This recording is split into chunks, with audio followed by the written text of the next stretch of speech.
मुझे आज भी याद है, नीट से 40 दिन पहले आई गेव अ टेस्ट, मेरे 170 कुछ नंबर आए थे एंड वहाँ से लेके मैं 435 नंबर तक पहुँच पाया था, just because I was very clear with what approach I have to follow. Hello everyone, this video is for everyone जिनका नीट 25 का सिलेबस अभी भी कंप्लीट नहीं हुआ है। And if you have clicked on this video with the expectation कि यहाँ पर भी आपको कोई ऐसा रैंडम चैलेंज मिल रहा होगा या कोई ऐसा रैंडम स्ट्रैटेजी मिल रहा होगा जिसके थ्रू आप सडनली 700 मार्क्स 680 मार्क्स ला सकते हो, तो this is not that kind of video. I will be talking very practically that how can you do your best in these remaining days. ठीक है, very practically I will be talking. एक कोई फालतू motivation नहीं, कोई फालतू बातें नहीं, ना मुझे चिल्लाना आता है वीडियो में आके, ना मुझे कोई फालतू मोटिवेशन देना आता है।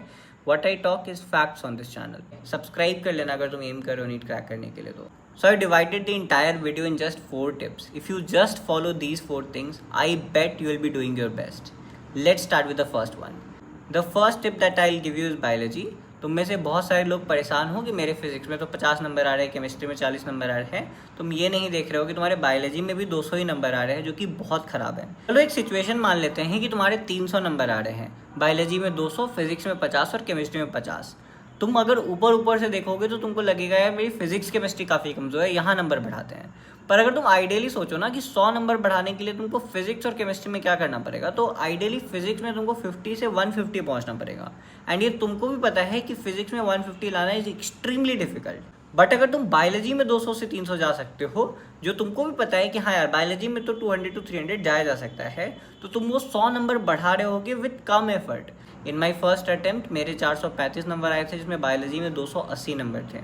मैंने अपने पहले अटेम्प्ट में कुछ बहुत खास मेरी प्रिपरेशन नहीं हो पाई थी, बहुत सारा सिलेबस मेरा बच गया था, but still I just gave time to biology and scored above 400 marks even after the fact कि I was hell under prepared. मुझे आज भी याद है, नीट से 40 दिन पहले आई गेव अ टेस्ट, मेरे 170 कुछ नंबर आए थे एंड वहाँ से लेके मैं 435 नंबर तक पहुँच पाया था, just because I was very clear with what approach I have to follow. So you have to follow biology.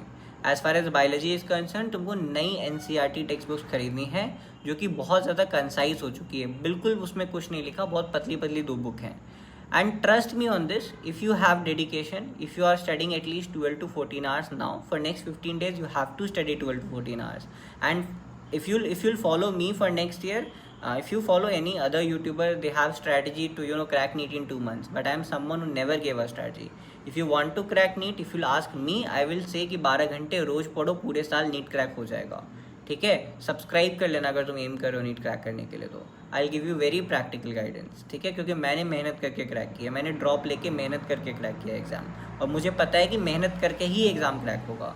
जिस भी आदमी ने एग्ज़ाम क्रैक किया है उसने मेहनत करके किया है एग्ज़ाम को, 1 साल 2 साल 3 साल 4 साल 5 साल। एंड नाउ यूट्यूब पे आके 2 महीने 3 महीने में टिप दे के व्यूज़ लेके चले जाएंगे, तुम्हारा कोई फ़ायदा नहीं होगा। खैर, let's come back to the topic.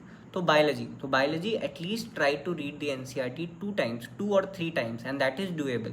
If you are studying 12 to 14 hours, please try to study 6 to 7 hours biology only. ठीक है, बायोलॉजी अच्छे से पढ़ो। Coming to the second tip, मुझे पता है तुमने हर जगह सुन रखा होगा कि टेस्ट देने से मार्क्स बढ़ता है, एंड तुम भी सोच रहे हो कि यार एटलीस्ट एक टेस्ट तो रोज़ लिखते हैं। बट तुमको समझना पड़ेगा कि जब तुम्हारा सिलेबस बाकी है तो तुम्हारा मार्क्स जो बढ़ेगा उस सिलेबस करने से बहुत ज़्यादा बढ़ेगा रैदर देन कोई टेस्ट देना। देखो, टेस्ट देने से ही सिलेक्शन होता है, even I agree with that, but before that आपको अपना सिलेबस करना होता है। तो रैदर अगले 15 दिन में मे बी तुम 1 या 2 फुल सिलेबस टेस्ट लिख सकते हो, बट इससे ज़्यादा नहीं लिखना है। अगर तुमको टेस्ट लिखने का मन कर रहा हो तो प्रीवियस ईयर क्वेश्चन उठा के पिछले 5 साल का प्रीवियस ईयर क्वेश्चन सॉल्व करना है। And this is also our third tip. Syllabus तो तुम कर ही रहे हो स्मार्टली, बट पिछले 5 साल का previous year question is gold standard. मैं पिछले 3 महीने से अपने हर वीडियो में बोल रहा हूँ कि प्रीवियस ईयर क्वेश्चन करो, because I am someone who just realise, मतलब नीट में मेरा मानना है कि मेरा तुक्का लग गया कि मैं नीट से 2 महीने पहले समहाउ में प्रीवियस ईयर खूब सारा कर गया, और मेरे नीट में 620 630 जो रेगुलर आ रहे थे टेस्ट में, सडनली 680 आने लगे, मेरे नीट में 680 बन रहे थे। तो ये क्यों हो पाया? ये प्रीवियस ईयर के कारण हो पाया। इसलिए मैं हर वीडियो में आके बोलता हूँ कि प्रीवियस ईयर सॉल्व करो, and this is that important. Now let's come to physics and chemistry. Honestly speaking, physics and chemistry ऐसे 2 सब्जेक्ट है जो कॉन्सेप्चुअल सब्जेक्ट, आपको साल भर पढ़ के कॉन्सेप्ट बनाना होता है, क्वेश्चन प्रैक्टिस करनी होती है, तब ये दोनों सब्जेक्ट फिगर आउट होते हैं। इट्स नॉट लाइक बायोलॉजी की एक बार NCERT खोली पलट ली हो गया। ठीक है, तो फिजिक्स एंड केमिस्ट्री के लिए 2 अप्रोच हो सकता है। एक अप्रोच ये हो सकता है कि आप एक बार सब कुछ पढ़ ले, सारा रिएक्शंस आप एक बार देख लो, है ना, सारा फॉर्मूला आप एक बार देख लो एंड आप एग्जाम देने जाओ। But trust me on this, आपको एक भी फॉर्मूला, एक भी रिएक्शन एग्जाम के दिन याद नहीं आएगा, ठीक है। तो अगर आपने नहीं पढ़ रखा है तो इट इज़ बेटर कि तुम टारगेटेड चैप्टर्स, जिससे पिछले 10 साल में बहुत क्वेश्चन आ रहे हैं, जिनसे श्योर शॉर्ट है कि हाँ भाई ये चैप्टर से 4 क्वेश्चन आएगा ही, ऐसे चैप्टर्स को अच्छे से करके जाओ, ठीक है। लेट्स से अगर तुम 100 मार्क्स भी टारगेट करते हो फिजिक्स और केमिस्ट्री में, just have to do 25 questions. तो अगर तुम ऐसे चैप्टर्स कुछ 7, 8, 10 चैप्टर ऐसे अच्छे से कर लेते हो जिनसे 25 क्वेश्चन के करीब आते हैं, तो आपके 100 मार्क्स लगभग आ जाएंगे। It is not that difficult कि फिजिक्स में 100 नंबर लाना, केमिस्ट्री में 100 नंबर लाना।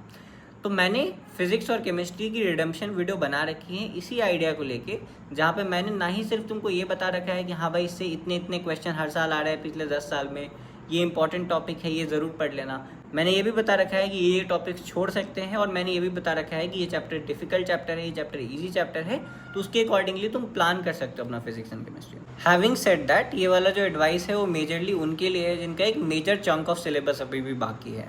लेट्स से अगर तुम्हारा फिजिक्स में सिर्फ 2 चैप्टर बच रहा है, केमिस्ट्री में सिर्फ 3 चैप्टर बच रहा है, उसको फिनिश करना है, छोड़ के नहीं जाना। तो लेट्स से अगर तुम्हारा 2, 4 चैप्टर, 5 चैप्टर बाकी है, तो खुद को 1 या मैक्सिमम 2 दिन का समय दो एंड सबसे पहले इन चैप्टर्स को कंप्लीट करो, और बाकी फिर बाद में देखा जाएगा।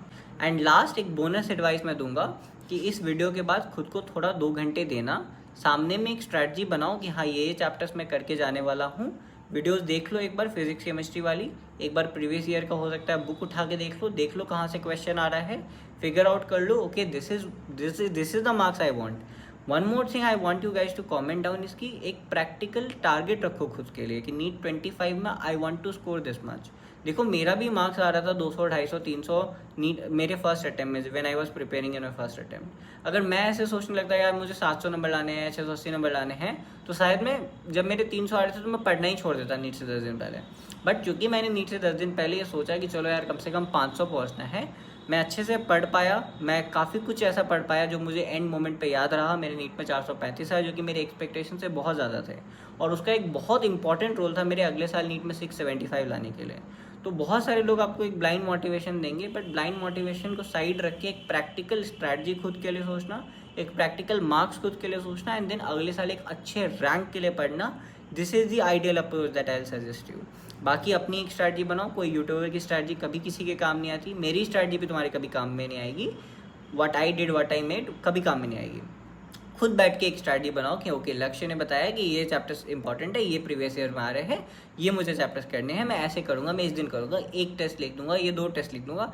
Plan it yourself, but plan it, ठीक है। बिना प्लान के नहीं पढ़ना अगले 15 दिन, थोड़ा प्लान कर लो, पढ़ लो, एंड देन फिर अगले साल का सोचा जाएगा क्या करना है, ठीक है।